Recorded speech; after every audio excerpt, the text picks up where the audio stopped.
Hi everybody, I'm Dara Bergeron from Belly Boot Camp and I'm here today for another Whole Mama Wednesday. And today with me is Dr. Blessyl Buan, who's a chiropractor in Toronto. Hi Blessyl. Hi, Tara. And Blessyl, you're a mom too. How many kids do you have? We have both three, I have right? four. You have four! Oh, you beat me. It's I have four. rarely somebody has more kids than me. How old are your kids? I have my oldest is a girl. She's 9, and the other girl is 6, going on 7. The other one, my son, is 4, and then the youngest is a year. Wow, Yeah. oh, I forgot your youngest is so little. And you've actually been coming to Belly Boot Camp classes, which has been amazing. Yeah. I've been loving watching you. So today we're going to talk about plantar fasciitis in postpartum, which is a really common complaint that we hear from our moms at Belly Boot Camp. Are you ready to jump in? Yeah. Okay. Mm-hmm. So, Blessyl, can you tell us just to start, what is fascia? What's the fascia part of fasciitis, and how does fasciitis develop? Yeah.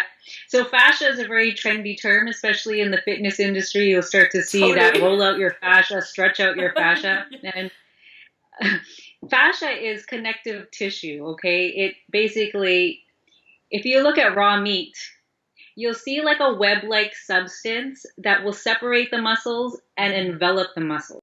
Mm-hmm. So that's what fascia does. It envelops the muscles and separates it from other muscles, as well as it envelops your organs, okay? And what happens over time, why this is so important, that with repetitive strain or postural changes, that fascia can tighten or thicken. When you hear about scar tissue, okay, that's like fascia that's changing patterns. And what it does, I like to compare it to as if you microwave a sandwich that has saran wrap. Oh, yeah. It shrink wraps. Good. Okay, so that's the analogy I use. Okay, really good so one. a muscle that doesn't move freely because that fascia is very taut will also pull on neighboring muscles down the chain. Right. So the plantar fascia, plantar is the bottom of the foot.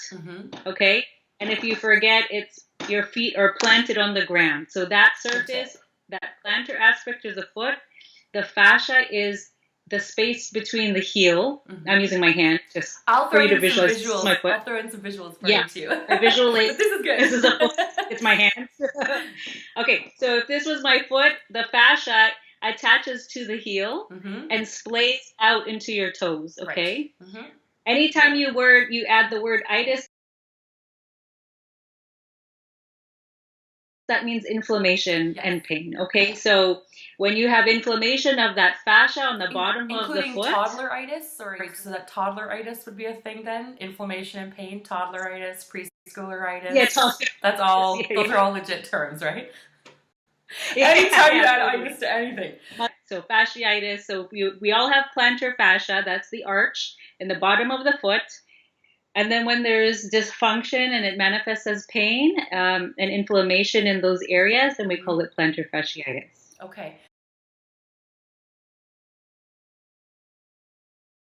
But why specifically in the feet and why in postpartum so much? Yeah.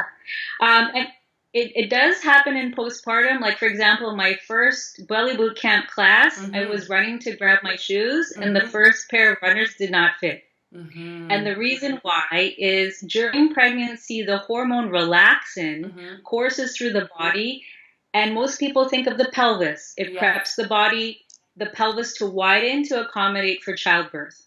But it's not just the pelvis, it's all joints. The ribs have to open also to accommodate the growing fetus, and as well as the feet. So the feet start to splay because of the relaxin opening all joints, but also as we progress through pregnancy and the weight changes, the foot is supporting the body, so then the arches tend to drop a little bit and widen the foot. Right. Okay.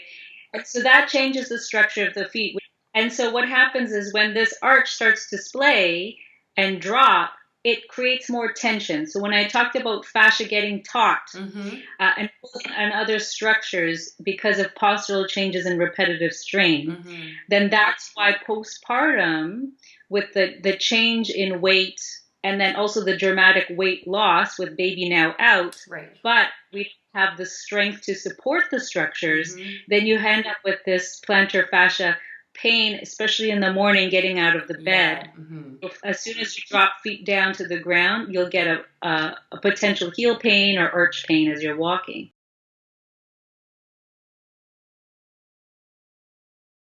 And in addition to that, our heads go forward, right? And you can probably, I know my neck has really changed after having the kids. I'm always looking down. Then there's, feeding bottle or breast, and then carrying them like this. So we just go forward, right? Not to mention, I think we all use that this. too. Like, yes. You and I have older kids. When I had my first, I would never have had a phone in my hand when I was breastfeeding. No, I would have been watching TV up on the wall where my chin was lifted, or reading a book. And now I see so many of my clients are nursing with one head down. Yeah. And you can just imagine that over time. Yeah. Right? It's a lot. Yeah. It's a lot on the posture. And then after the baby, we are weak. The abdominals have lengthened and the pelvic floor has lengthened. So what happens is that the body collapses. Okay? It is also the posture of a tired skeleton. A tired woman, a tired person. I think tired skeleton is going to be like the hashtag for this interview. Tired skeleton.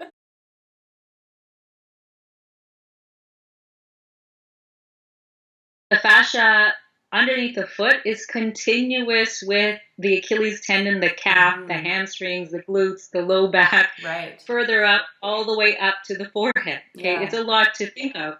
So if you think about the compensators that you would use to stay on a mechanical bull, that's deep front.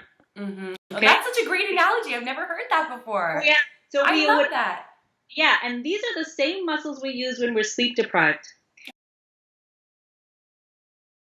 Like I said, the fascia is connected to everything. So this particular line is important because it's related to the chewing muscles, which actually go here on the side. When the chewing muscles, the front of the neck, which is the sternocleidomastoid. If you do this, everything that comes out, that's part of the line, right? So it continues with all your intercostals, which are the rib muscles in between. Your diaphragm, which is a breathing muscle. The next neighbor is your psoas, which is your deep hip flexor, which it's really tight with pregnancy and sitting down. And then it continues on to your adductors, your inner thigh, the ones that bring the legs in together, to the tibialis posterior, which helps keep your foot from collapsing inwards.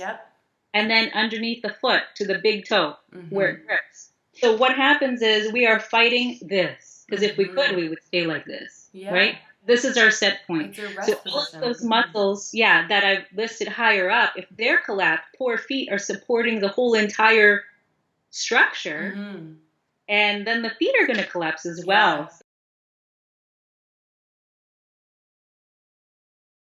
A person who would be prone to plantar fasciitis is someone with low arches. Right. Okay, so if you take a look, a healthy arch height on average is you could put like 2 fingers underneath. Some women, there's zero fingers. And it's just one way to assess. It's really hard to self-assess because the moment you bend over, it changes your arches. For sure. So if you have pain, I mean, really, anytime you've got pain on a regular basis with regular day-to-day movement, you should be seeking treatment anyways. Obviously. So if you're waking up and it's hard to walk, you probably should seek treatment. You're already at the point now. Like, like there were signs leading up, but now you're there. So For sure. And isn't that often the way? You have that nagging, you know what I mean? That nagging feeling that something's not right, and then we delay until it becomes an outright, issue. So. Yes, and it's common for moms because we're busy, so we put other people's priorities on the list. So if we can power through, sometimes that's what we do, right? 100%.